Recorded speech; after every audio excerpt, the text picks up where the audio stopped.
Okay, welcome to everybody joining. Let me make sure I've got. That's not right. Oh, probably because you're not plugged in.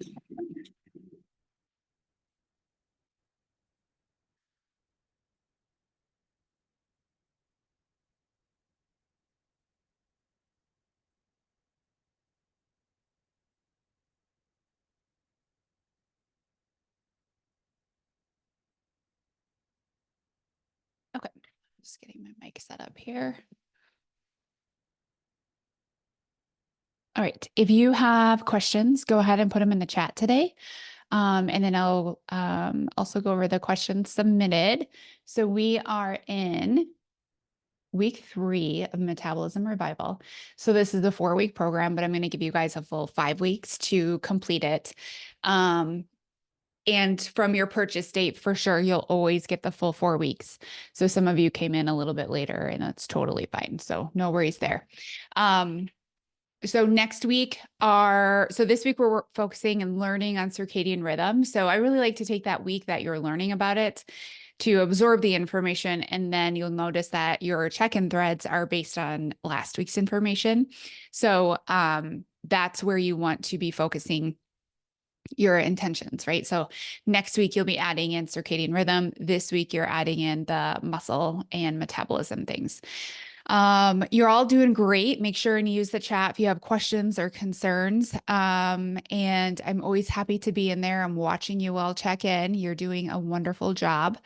So keep it going. Okay. So let's get to the questions. Let me find them here quick.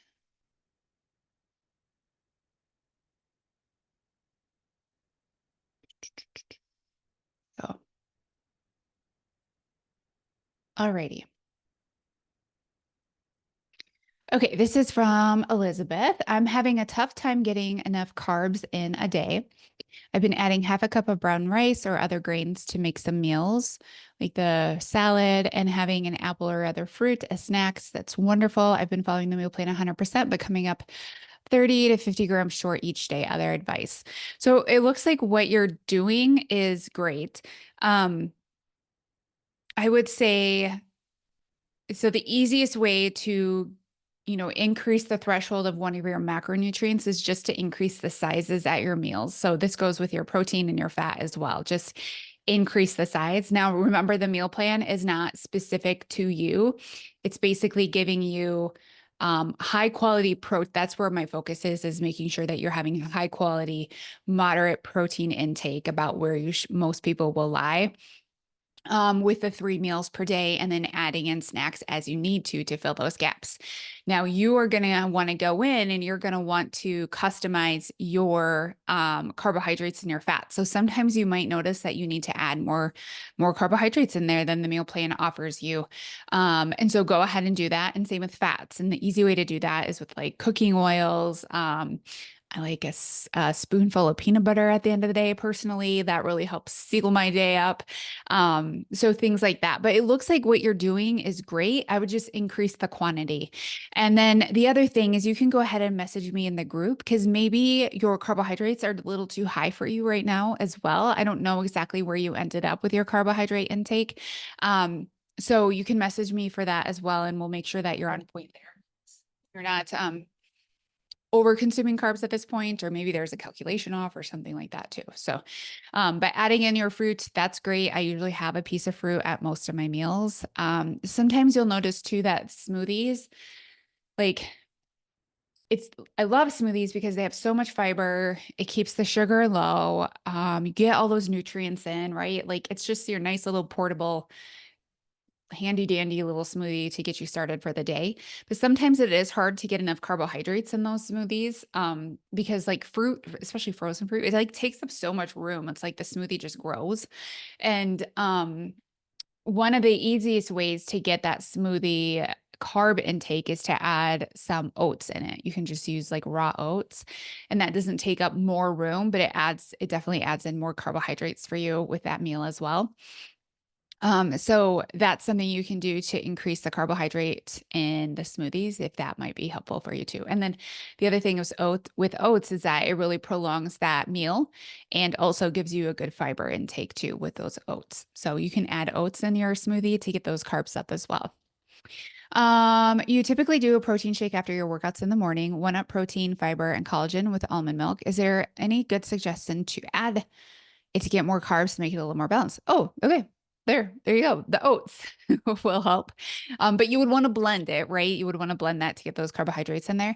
The other thing is like anything else that outside of like, if you just want carbs to add to it, it's going to be something with added sugars at this point, right? Because then you got to think like, what's something I can mix that has carbohydrates in it? Well, that's going to be a very simple carbohydrate in the form of sugar, which sometimes you can do, but for the sake of metabolism revival, probably not the best option. So I would say if you want to blend, add in some fruit there or oats to get that carbohydrate intake up.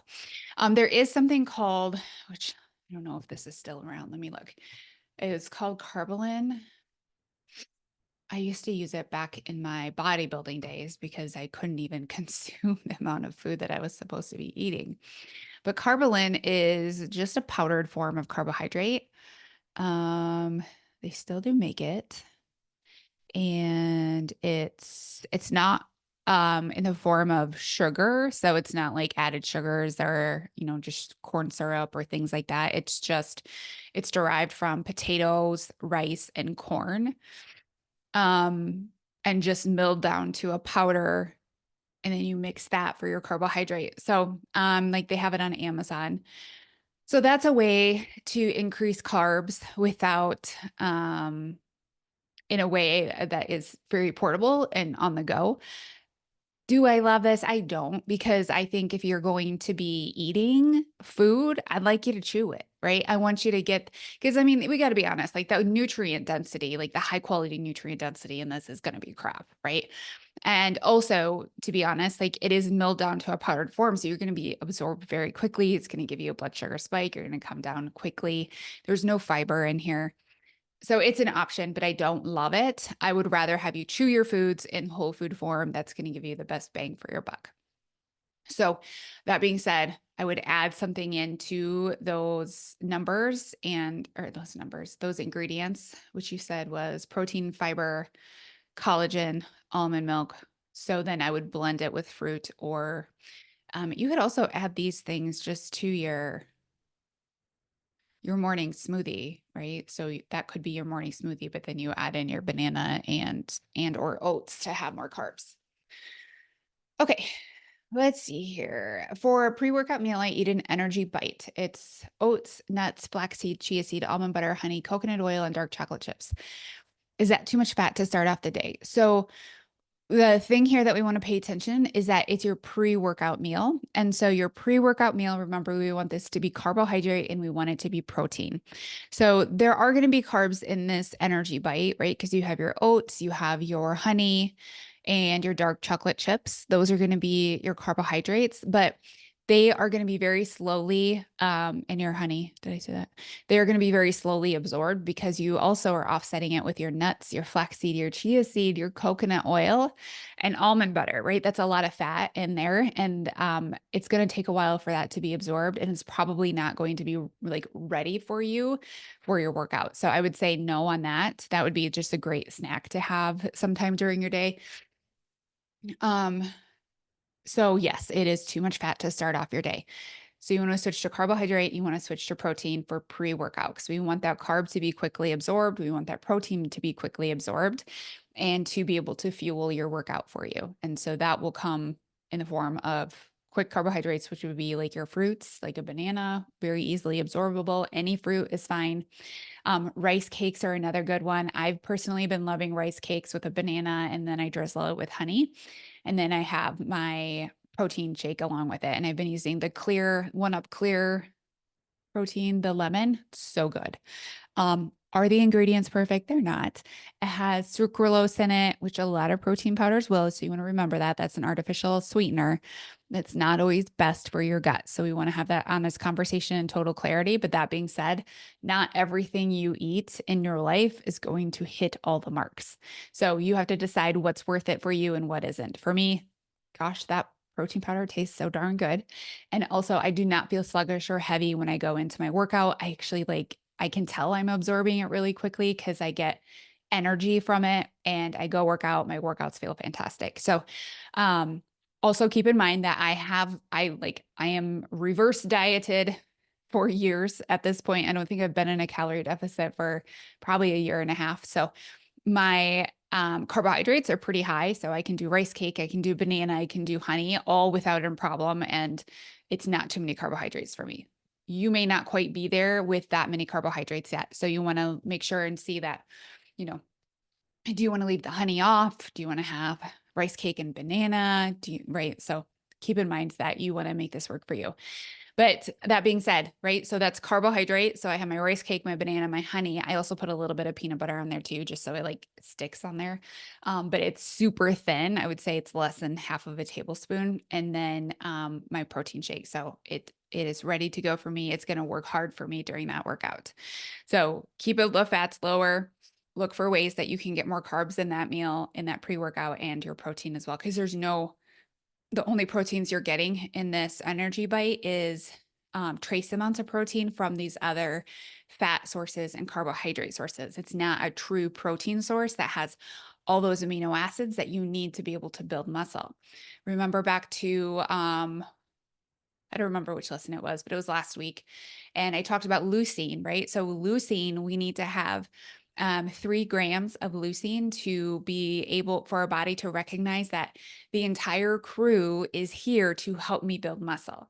So once your body reaches the threshold of 3 grams of leucine, it turns on muscle protein synthesis. It's like, I like to think about a construction site. So the construction site, all the crew members are just hanging around waiting for this one special person who knows exactly what to do. And that's leucine. Okay. So we have all of our amino acids hanging out, ready to go to work for us, but they don't actually get to go to work until leucine arrives to the show. And it needs to be 3 grams of leucine. The way we do that is with 30 grams of protein, because generally 30 grams of protein will have that 3 grams of leucine, and or amino acids. So essentially amino acids typically have that as well. So you can supplement your workout with that. But we want to make sure that we have an animal-based source of protein to have that leucine in there. Now, I know I'm going to have questions now that say, can I just do aminos? No, you can't just do aminos. Yes, we need leucine to show up for the party, but we also need to make sure that we have enough protein in there as well, because leucine isn't just the only one important thing. Everyone is important, but we want to remember that we have this threshold that we have to meet, and we can do that with 30 grams of protein at our pre and post workout meal. Okay. You can even try to, if that's really hard for you right now, you can do 30 grams for both of them when you're reverse dieting. But ideally, I really do want you to get to that point where you're doing 30 grams before and 30 grams after. Okay. In this program, you encourage less or no intense cardio, which I assume includes running. I've been a runner for 10 years. I've noticed my weight creep up over the past few years. And my question is, how long should I put a hold on my running to repair my metabolism? My typical mileage has been 20 to 25 miles a week, and I run 2 to 3 half marathons a year. So I don't have an exact number for you, Katie. I wish I did. It takes as long as your body decides it takes. And we don't I can't put a timeline on how long it takes for your metabolism to be healed or to reach a point in which it is thriving again, right? It takes as long as it needs to take. Because sometimes, if you've been running consistently for 5 years, this much, and let's say honestly for the last 2 years you've been breaking down your body. I don't know for sure, but let's say this is a circumstance that the last 2 years you've been breaking down your body, but you just weren't aware of it until the last 6 months. Well, it's going to probably take, as long as it took you to get to where you are, it's going to take that much to get back to a thriving metabolism. So the answer is, I don't know. The way to know is listening to your biofeedback. signals and signs. So that is your, if you go back to lesson 1, it's in the reverse dieting module. So your biofeedback is your sleep. So are you sleeping well? Are you sleeping throughout the night? If you monitor your sleep, how many hours you're getting, are you getting restful sleep? Are you getting deep sleep? Are you getting REM sleep? All of those are important to have, and it should be consistent, that it's improving over time. Your hunger and fullness cues, you want them to be accurate. So you want to have hunger and fullness cues that are appropriate at the appropriate times of day. So that means you wake up with an appetite. You are hungry every 2, 3, 4 hours, ready to eat. You can hear your fullness cues. You don't overconsume. And you can slowly taper your intake towards the end of the day, and you don't end up with ferocious cravings later on in the day.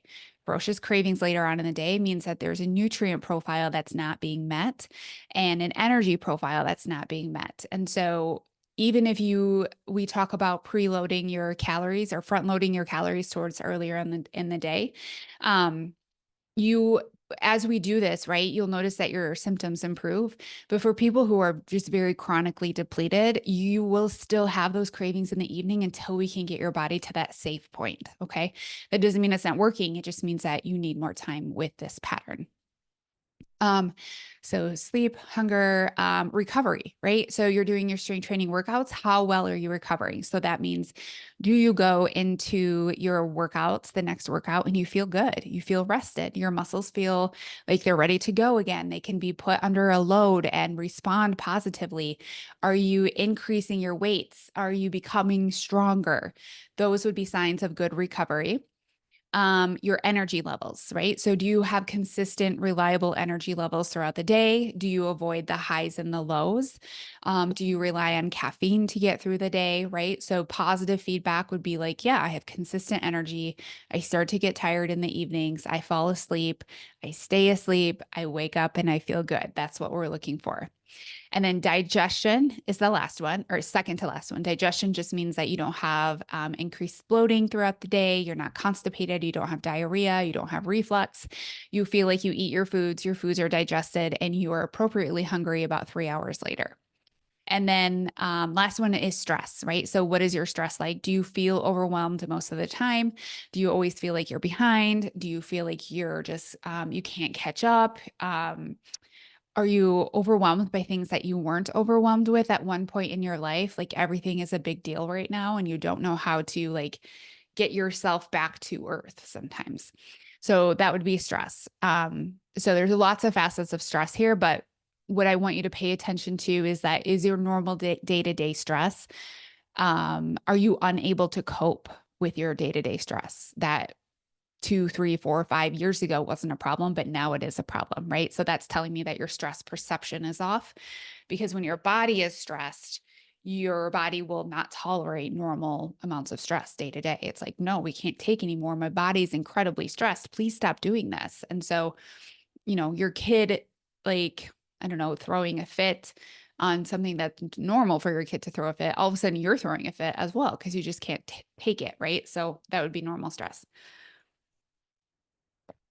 All right. So those are your biofeedback signs, and that's what you're watching over time to see, do I add this much mileage in? The other thing I would ask is too, is, how old are you? Um, are you perimenopausal or postmenopausal? That definitely plays, your hormonal balance definitely plays into this as well. Um, so all of that it goes into it. So I would say, you don't have to completely stop running altogether, but I would definitely take it down quite a bit. Like 20 to 25 miles a week is far too much. I know your body's probably, it feels like it's acclimated, but I would take it down to, um, let's see, 20 to 25, probably a third of that, if that, or a fourth. So maybe 4 to 6 miles a week. So maybe you do like 2 runs that are 2 to 3 miles. And you do that for a while and see, does this break allow your body to catch up and allow you to feel better and allow your strength workouts to progress as well? Because also, you're getting older no matter how old you are.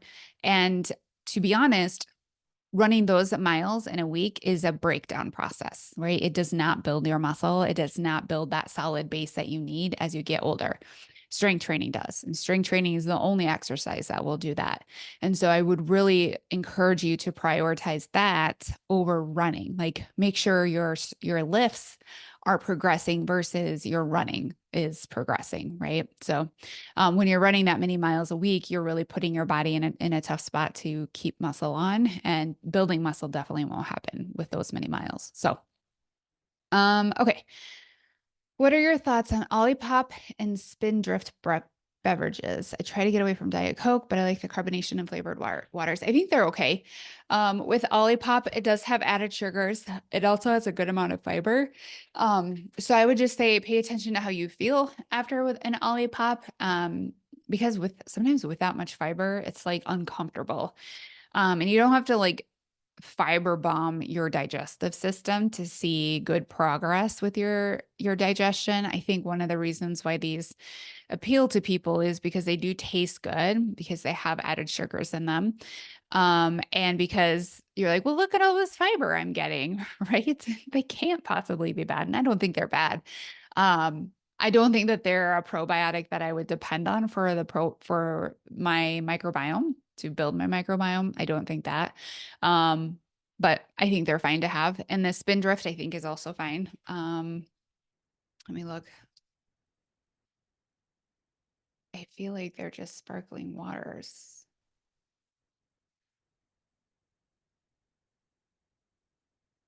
Let me look here.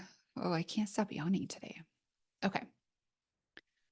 4 sugars. I think that's okay. Yeah, that's fine. I mean, personally, I also love sparkling beverages. Like I have LaCroix a lot.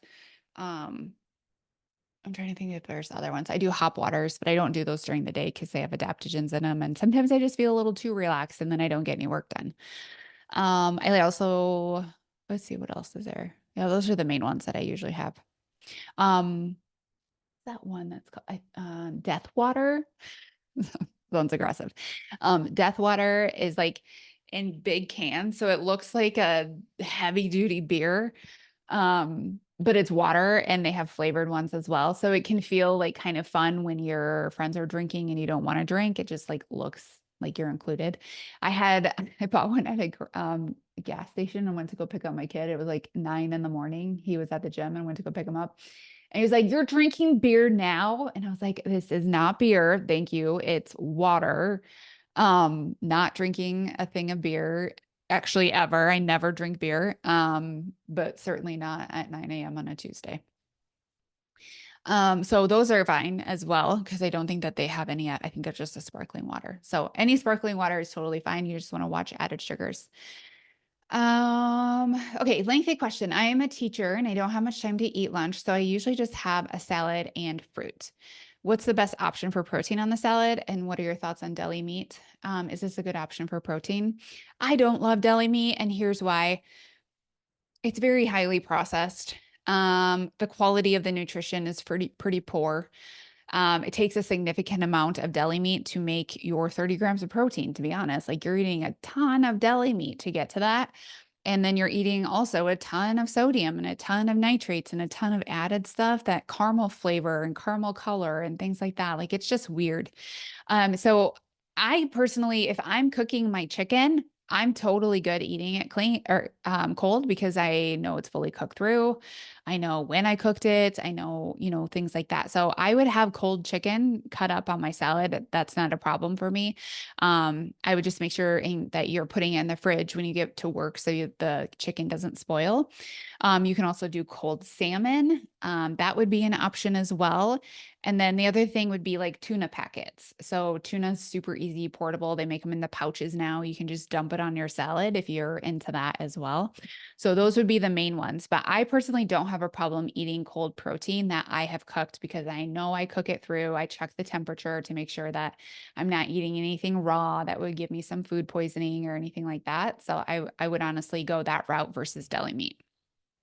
Um, let's see. Are all protein powders the same? It's a hard no, and they're not. I'm using a Target brand Market Pantry vanilla whey protein powder. It has 25 grams of protein per scoop. Um, so Market Pantry protein. So what you want to look for in protein powder is um you want to look for minimal ingredients. That would be the best case scenario. So let's look at this label. Okay, it has whey protein concentrate. That should always be the first ingredient, is like the thing that you're trying to consume.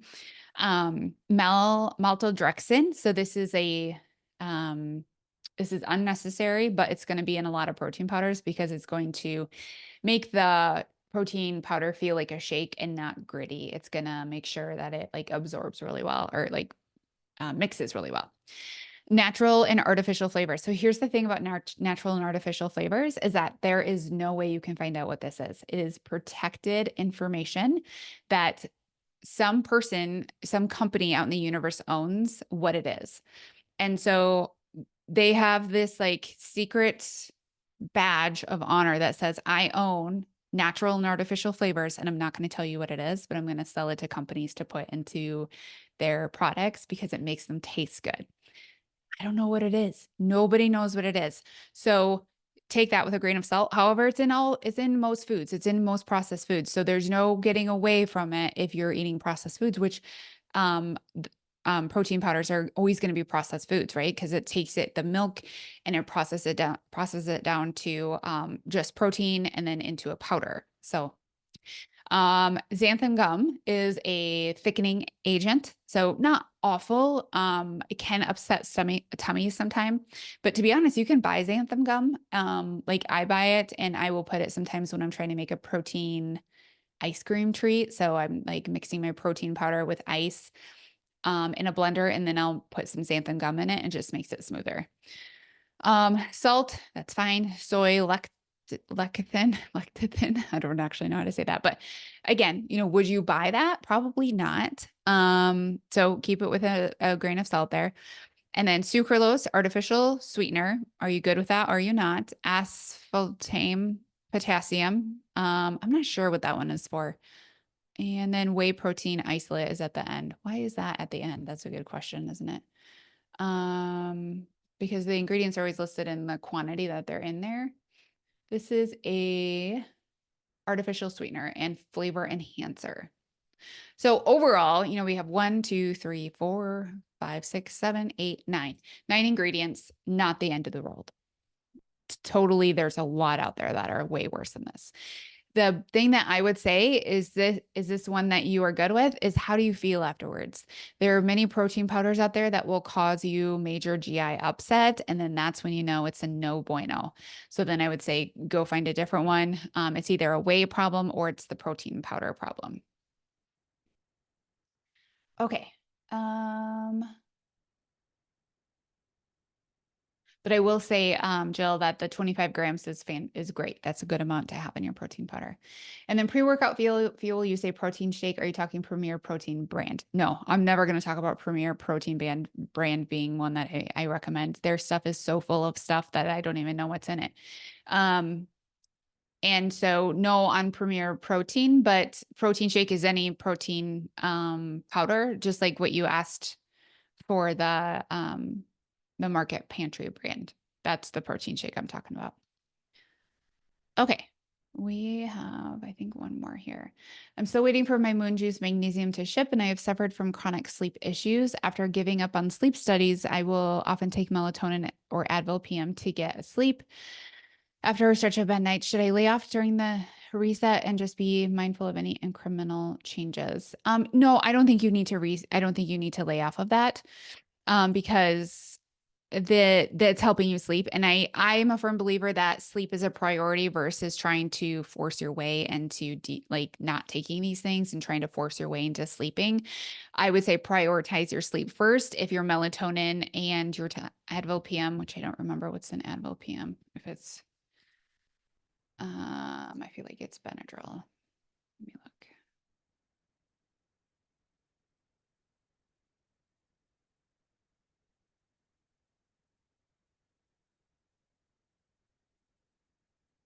And that is, yeah, Benadryl, um, which is, it's okay.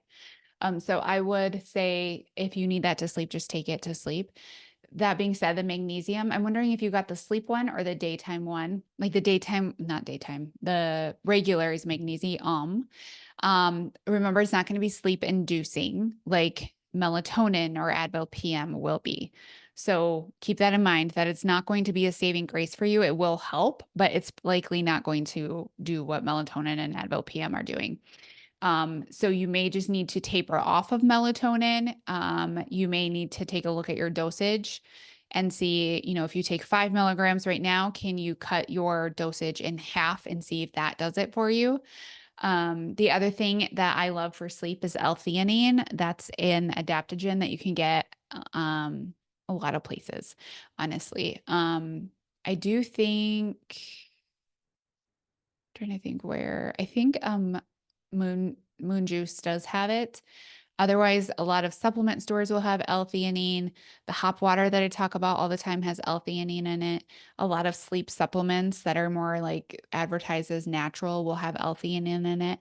So anything like that would be good for you too. But I don't think that you have to stay off of it. I think sleep is a priority versus trying to like be a hero and not take it. Okay, I think that is everything oh, here we go. I am taking metformin, levothyroxine, progesterone, and have had pellets for hormones. What should I be doing to help everything work together in harmony?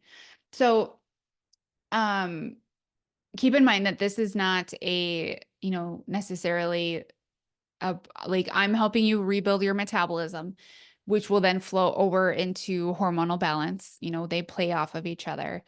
That being said, absolutely for all hormonal balance, you need to be eating consistently enough of the right kinds of foods in a whole food diet.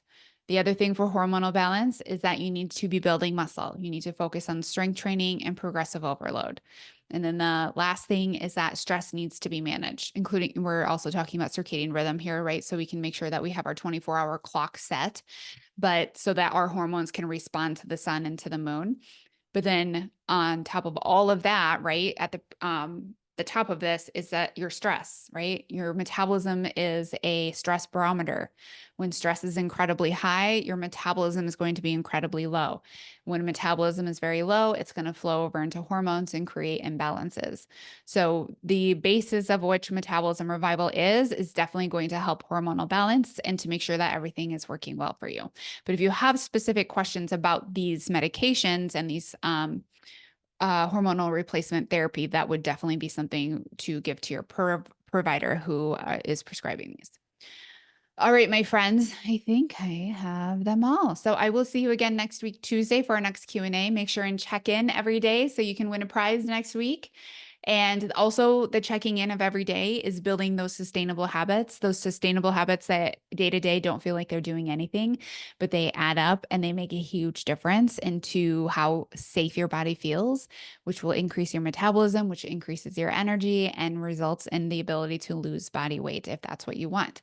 So it's the little things you do every single day that will make the big difference. And that's why I want you to check in every day, because this is building the lifelong habits that you want to have. All right, my friends, thanks for coming today. I will see you all next week. Bye-bye.